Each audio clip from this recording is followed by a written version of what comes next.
Hello, good morning, welcome back to my channel. আশা করি তোমরা সবাই ভালো আছো, আমিও ভালো আছি। তো আজকে হচ্ছে মঙ্গলবার, আমি একদম রান্না করতে চলে এসেছি। এখন 11:30 মতো হয়েছে। সকালে জল খাওয়ার যা যা কাজ থাকে সব কিছুই মিটে গেছে, বুঝতে পারছো। তো রান্না করবো, এই যে দেখো পোস্ত করবো, আলু কেটে রেখে দিয়েছি, সজনে ফুল দিয়ে করবো। সজনে ফুলগুলো ভালো করে ধুয়ে রেখে দিয়েছি, পরিষ্কার করে গেছে কারণ অনেক সময় অনেক ডাঁটি ফাটি থাকে, তো সেই কারণে সেই ডাঁটিগুলো পরিষ্কার করে ক্লিন করে এবার আমি বসিয়ে দেবো। সকালে অনেক কাজ মিটে গেছে, ব্রেকফাস্ট করা হয়ে গেছে। আমি সকাল থেকে কোনো ব্লগ করিনি, তো এখন ব্লগটা স্টার্ট করলাম। তো যা কিছু করবো সব কিছুই তোমাদের সাথে শেয়ার।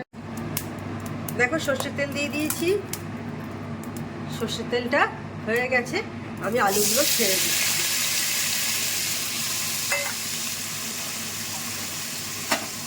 বেশি ভাজবো না, অল্পই ভাজবো।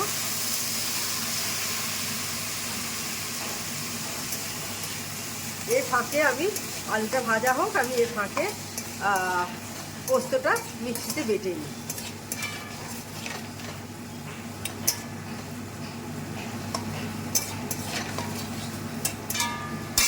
আর দেখো কালকে পোলাও করেছিলাম, কিছু শেয়ার করা হয়নি। কালকে আমি আর মেয়ে খেয়েছিলাম, আমার হাজব্যান্ডের এক জায়গায় নেমন্তন্ন ছিল, তো সেই কারণে ও খায়নি, মানে অফিসের এক জায়গায় ছিল, তো সেই কারণে ও ভাত খায়নি। আমাদের দুজনকার পোলাও হয়েছিল।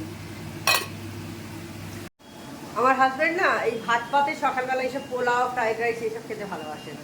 ও প্লেন রাইস হবে, সেটাই মানে প্লেন ভাত যাকে বলে বাঙালির, সেই ভাতটা খেতে ভালোবাসে। তো দেখলাম ও যখন খাচ্ছে না, তো আমি আর মেয়ে আছি, আর মেয়ে আর আমি পোলাও খেতে খুব ভালোবাসি, তো পোলাও করে নিয়েছিলাম আর মাছের ঝাল করেছিলাম, পেঁয়াজ দিয়ে মাছের একটু রসা মতো করে নিয়েছিলাম। এই হয়েছিল, কারণ আমার হাজব্যান্ড একদম এসব খেতে পছন্দ করে না, ও ভাতের টাইম মানে ভাতই খাবে আর কি, তো সেই জন্য ও নেই। তো এটাই হচ্ছে, কালকে দেখলাম আবার তরকারি করতে হবে, এটা এক সপ্তাহে হয়ে যাবে, পোলাও আর মাছ, ব্যাস, সেই জন্য কালকে এটা করে দিয়েছিলাম। তো দেখো সজনে ফুল, নুন আর একটু গুঁড়ো লঙ্কা দিয়ে দিয়েছি, আর এদিকে পোস্তটা যে বাটা ছিল সেটা এবার দিয়ে দিচ্ছি। তো সেই দিনকে আমরা যখন কামারপুকুর যাচ্ছিলাম, রাস্তা দিয়ে যেতে যেতে কত সজনে ফুল, যখন মানে টোটো করে যাচ্ছিলাম, কত সজনে ফুল হয়ে আছে সব গাছে গাছে, কিন্তু পেরে দেওয়ার কেউ লোক ছিল না। মানে দেশে ঘরের ওরা মানে যারা থাকে তারা কত মানে এই সমস্ত খায়, আমাদের তো অনেক দাম দিয়ে কিনতে হয় সজনে ফুল, তাও ডাঁটি ফাটি সমস্ত কিছু থাকে, সেই সব বেছে বুছে খেতে হয়। খুবই উপকারী জিনিস এই সময় পাওয়া যায়। বন্ধুরা দেখো, এখন রাজমা ভেজালাম, বিকেলে রাজমা করবো, অনেকটাই লেট হয়ে গেছে, 12টা বেজে গেছে, আমি এখন ভেজালাম, ভিজুক, সন্ধেবেলা করব। আর এই যে সজনে ফুলের পোস্ত রেডি একদম। সকালে আনা হয়েছিল, আর এখন সন্ধেবেলা প্রায় 6:45 কাছাকাছি হয়ে গেল। চা নিয়ে চলে এসেছি, একটু আদা দিয়ে চা করেছি, সর্দি হয়েছে, গলাটা শুনে হয়তো বুঝতে পারছো, তো সেই কারণে আদা দিয়ে চা খাচ্ছি। কারণ ভালো লাগে, দেখবে সর্দি হলে আদা দিয়ে একটু চা খেতে ভালো লাগে, সেই জন্য। আর 1 কাপ চা, দেখছো আমার হাজব্যান্ড নেই, ও বেরিয়েছে, একটু কাজে গেছে, তো সেই কারণে ও ফিরতে দেরি হবে অনেকটাই, তো সেই কারণে আমি চা খেয়ে নিচ্ছি। আর বসে না থেকে সন্ধে দিলাম, দিয়ে তারপরে এবার চা করলাম, চা খাচ্ছি। সেই সকালে অন হয়েছিলাম রান্না করার সময়, তারপরে আর কোনো কথা বলা হয়নি তোমাদের সাথে, তো ভাবলাম একটু তোমাদের সাথে কথা বলি। তো ঠিক আছে, চা খেয়ে নিয়ে আবার তোমাদের সাথে কথা বলবো। তো বন্ধুরা, আমার হাজব্যান্ড এসে গেছে, ওর জন্য দেখো লিকার চা বসিয়ে দিলাম, লিকারটা হতে থাক। আর এদিকে বিস্কুটটাও শেষ, এবার ঢেলে নেবো বিস্কুটটা। কোথায় আছে, এই যে বিস্কুট,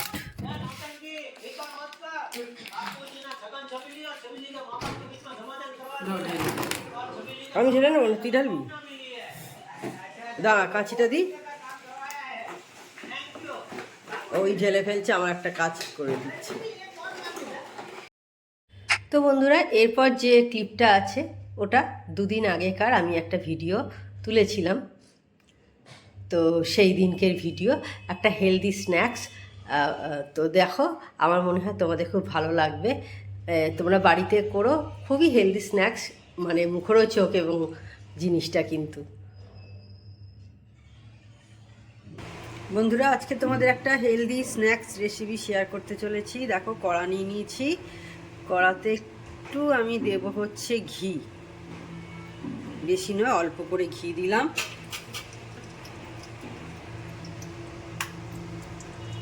ঘিটা হোক। এবার দেখো, ঘিয়ের গন্ধ ছেড়ে গেছে, আমি দিচ্ছি বাদাম। সাদা বাদাম বাড়িতে ছিল, সেটা দিয়ে দিলাম। একটু ভেজে নেব।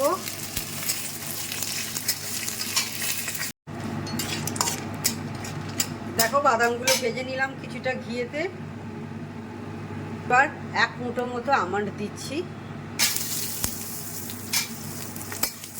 সেটাকেও একটু ভেজে নেবো ঘিতে। হেলদি হওয়ার জন্যে আমি কিন্তু ঘিয়ে করছি। সন্ধ্যেবেলা মাঝে মাঝেই মনে হয় যে মুড়ি ছাড়া অন্য কিছু খাই। আমরা বাঙালিরা বেশিরভাগই সন্ধ্যেবেলা মুড়ি খেতে পছন্দ করি, তো এইভাবে বানিয়ে নিতে পারো, ভালো লাগবে খেতে। এবার আমি কাজু বাদাম দিচ্ছি।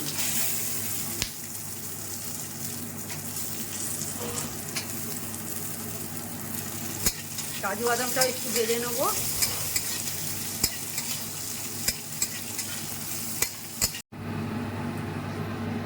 এবার আমি 1 মুঠো কিশমিশ ধুয়ে রেখেছিলাম, সেটা দিয়ে দিলাম। সেটাকেও অল্প করে ভেজে নেব।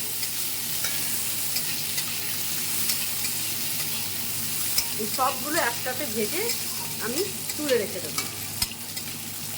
দেখো, কাজু, কিশমিশ, বাদাম, 2 রকমের বাদাম আছে, এমনি চিনে বাদাম আর আমন্ড মানে কাঠবাদাম, সব ভাজা হয়ে গেছে। ওই ঘিতেই আমি এবার মাখানাগুলো দিয়ে দিচ্ছি। এই যে দেখো, মাখানা সব দিয়ে দিলাম ওই ঘিতে, অল্প যা ছিল। অনেকে এটা ননস্টিকে করে, আমি ননস্টিকে করছি না, আমার নর্মাল যে বাড়ির কড়া সেটাতেই করছি, কারণ অনেকে এখন ননস্টিকে খেতে বারণ করে, তো সেই কারণে আমি আর ননস্টিকে করলাম না। আর এর সঙ্গে একটু কারি পাতা যদি বাড়িতে থাকে অবশ্যই ভালো লাগবে। আমার বাড়িতে এখন কারি পাতা নেই, আমি সেই জন্য কারি পাতা অ্যাড করিনি। তোমাদের যদি বাড়িতে কারি পাতা অ্যাভেলেবেল হয় অবশ্যই দিতে পারো। এবার দেখো, আমি অল্প একটু জল নিয়েছি, অল্প একটু নুন দিলাম, বেশি দিচ্ছি না। একটু দিচ্ছি হলুদ, আর লঙ্কার গুঁড়ো দিচ্ছি অল্প করে, দিয়ে আমি এটাকে মিক্স করে নেব। দিয়ে দেখো, আমি এটাকে এবার মিক্স করে নিচ্ছি। মাখানাগুলো একবার চেক করে নিতে হবে যে ভাজা হয়েছে কিনা। এই দেখো, এটা এমন ভাজা হয়নি, কিছু কিছু ভাজা হয়েছে, কিছু কিছু এখনো ভাজা হয়নি, তো আরেকটু ভাজা হবে।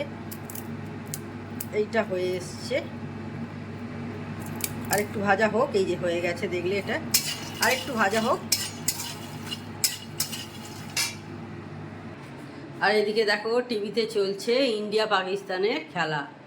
আজকে সানডে, ইন্ডিয়া ব্যাট করছে। দেখো, মাখানাগুলো একদম রেডি হয়ে গেছে, ভেঙে যাচ্ছে। এবার আমি এই কাজু কিশমিশগুলো সব ভাজা যেগুলো ছিল, বাদাম, আমন্ড, সেগুলো দিয়ে দিলাম, মিক্স করে নিচ্ছি। আর এদিকে দেখো, হলুদ, গুঁড়ো লঙ্কা আর নুন দিয়ে যে মিক্সচারটা বানিয়েছিলাম সেটাও আমি দিয়ে দিচ্ছি।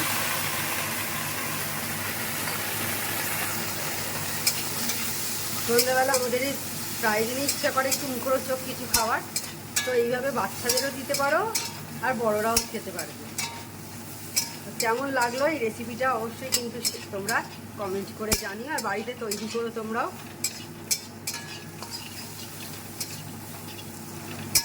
একটু ঠান্ডা হলে তারপর সবাই খাও।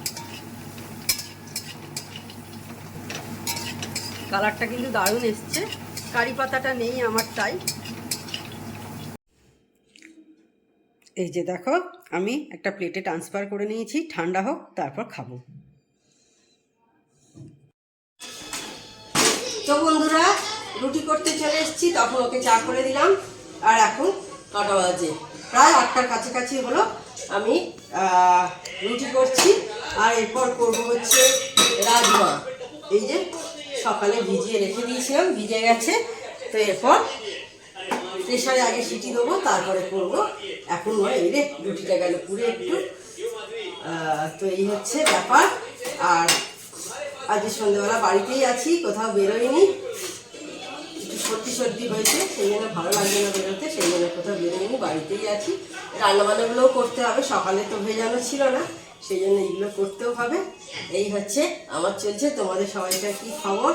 কালকে শিবরাত্রি এলো, কে কে শিবরাত্রি করলে সেটা কমেন্ট করে অবশ্যই জানিও। তো বন্ধুরা আমি রান্না করতে চলে এসেছি। এদিকে প্রেসার কুকারে আমার বয়েল করা হয়ে গেছে রাজমাটা। তেল দিয়ে দিলাম কড়াতে, অল্প, বেশি দিই না আমি তেল, জানো। আর এদিকে পেঁয়াজ কেটে রেখে দিয়েছি, গরম মশলা থেতে করে রেখে দিয়েছি। আর আদা লাগবে, আদাটা গ্রেট করে দেবো, এই যে বের করা আছে। তো বন্ধুরা দেখো বাড়িতেই ধনেপাতা হয়ে আছে, ভাবছি একটু ধনেপাতা দিয়ে দিই। আমার মেয়ে আবার ধনেপাতা অত পছন্দ করে না, এই হচ্ছে ব্যাপার। সেই জন্য অল্প করেই দিই, ওরটা আলাদা তুলে রেখে তারপর দেব।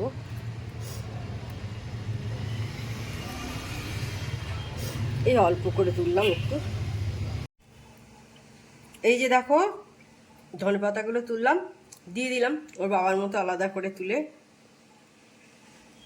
বাড়ির একদম জিনিস।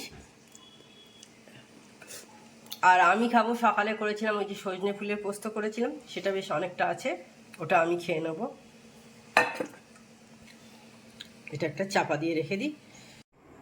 তো বন্ধুরা তখন দেখলে রান্নাবান্না সমস্ত কমপ্লিট করলাম, করে এখন কটা বাজে দেখো, 10টা 10 বাজে। একটু সবাই মিলে গল্প করছিলাম, এই জাস্ট গল্প আমাদের সব শেষ হলো। তো যাই হোক, তাহলে আজকে ভিডিওটা আমি আর বড় করছি না। আমার চ্যানেল যদি তোমাদের ভালো লেগে থাকে তবে অবশ্যই আমার চ্যানেলকে তোমরা সাবস্ক্রাইব করো, লাইক করো, শেয়ার করো। আর যেসব বন্ধুরা এখনো পর্যন্ত আমার চ্যানেলকে সাবস্ক্রাইব করোনি তারা চটাপট আমার চ্যানেলকে সাবস্ক্রাইব করে দিও। Tata, good night, sweet dreams.